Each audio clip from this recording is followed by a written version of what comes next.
நாட்டின் பாதுகாப்பு படையினரின் செயல்பாடுகள் குறித்து மிக ஆழமான தார்மீக கேள்விகளை எழுப்பும் ஒரு துயரச் சம்பவமாகும்.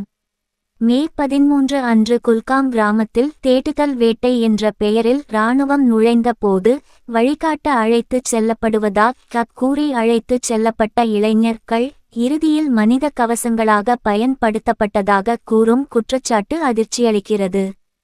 சர்வதேச மனிதநேய சட்டங்களின்படியும் சர்வதேச குற்றவியல் நீதிமன்றத்தின் ரோம் சட்டத்தின்படியும் மனித கவசங்களை பயன்படுத்துவது ஒரு போர்க்குற்றமாக கருதப்படுகிறது.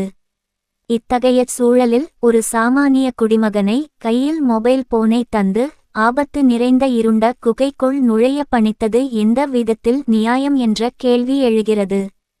குகைக்குள் இருக்கும் ஆபத்தை உணர்ந்து இராணுவ வீரர்கள் தள்ளி நின்று கொண்டு குகைக்குள் இருந்த கரடியின் கொடூர தாக்குதலில் இருந்து ஜஹாங்கீர் நல்வாய்ப்பாக உயிர் தப்பியிருந்தாலும் அவரது முகமும் உடலும் சிதைக்கப்பட்டுள்ளன.